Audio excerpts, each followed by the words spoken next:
জলপাইগুড়ি জেলার নাগরাকাটা, মাটিয়ালি সহ বিভিন্ন এলাকায় হাতির উপদ্রব তো ছিলই, আর এবার নতুন করে হাতির উপদ্রব দেখা গেল পার্শ্ববর্তী কোচবিহার জেলার মেখলিগঞ্জের উচুলপুকুরি এলাকায়। শুক্রবার সাত সকালে ওই এলাকার একটি ছোট জঙ্গলে 5টি হাতির একটি দলের উপস্থিতি লক্ষ্য করা যায়। খুব স্বাভাবিকভাবেই ওই এলাকায় কিন্তু আতঙ্ক ছড়িয়ে পড়ে। সাধারণত ওই এলাকাগুলিতে সেইভাবে বন্যপ্রাণের আনাগোনা দেখা যায় না, কাজেই হাতির উপস্থিতি ভাবিয়ে তুলছে ওই এলাকার বাসিন্দাদের। ওই এলাকা বেশ কিছু ক্ষয়ক্ষতিও কিন্তু সামান্য বিস্তর হয়েছে।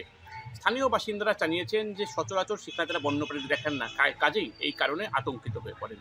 কিছুদিন আগে দেখা গিয়েছিল নাগরাকাটার একটি চা বাগানে একটি গর্ভবতী হাতি সন্তান প্রসব করে। বলা যায় যে পাশাপাশি দুটি জেলায় কিন্তু একসাথে চলছে হাতির উপদ্রব এবং মানুষের মধ্যে আতঙ্ক। যদিও প্রতিটি ক্ষেত্রেই বন দপ্তরের তরফ থেকে তৎক্ষণাৎ পদক্ষেপ গ্রহণ করা হয় এবং হাতির দলগুলিকে নিরাপদ দূরত্বে রাখার ব্যবস্থা করা হয়। সেই সাথে এলাকাগুলিতে চলে সচেতনতামূলক প্রচার। সাধারণ মানুষ চাইছেন যাতে বন দপ্তর এই রুটিন টহলদারি থেকে শুরু করে অন্যান্য বিষয়গুলিকে সঠিকভাবে করে এবং মানুষ যাতে নিরাপদ থাকে।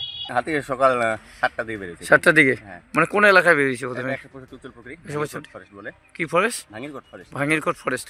মানে কোন জায়গাটা দেখি দেখা এই সামনেই বেরিয়েছিল। এই যে এই সামনে এই জায়গাটাতে? এই জায়গাতে বেরিয়েছে। কটা হাতি? 5টা হাতি আছে। বর্তমানে কি কোথায় আছে হাতিগুলো? এই একটু পাশে আছে, এই সামনেই। বন দপ্তরের লোক আসছে, মানুষ আসে, দেখলাম দুজনকে দেখলাম আমি আর কি। আচ্ছা আচ্ছা। আতঙ্কে আছেন তাই তো? হ্যাঁ, সবাই এখন পাবলিক তো আতঙ্কে থাকবেই আচ্ছা। দিনের বেলা। হ্যাঁ। আর হচ্ছে আপনার পুলিশ প্রশাসন তো এখনো আসে না এখানে।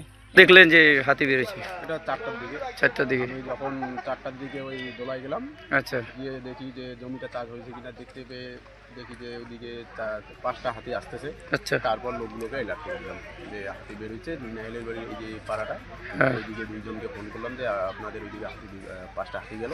আচ্ছা। তারপরে এই যে লোক আসতে শুরু করলো। এই এলাকাটার নাম কি? এই ফরেস্টটা তো এটা ফরেস্টটা বলে ভাঙ্গিরকোট বলে। হ্যাঁ হ্যাঁ।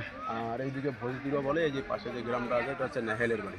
উচুলপুকুরি গ্রাম আছে তো? উচ্চপুকুরি 100% উচ্চপুকুরি অঞ্চল আমাদের। এখন কোথায় আছে হাতিগুলো? হ্যাঁ, হাতিগুলো এখন কোথায়? এগুলো এই যে বনের মধ্যেই আছে। জলপাইগুড়ি থেকে কৌস্তব ভৌমিক, কলকাতা টিভি।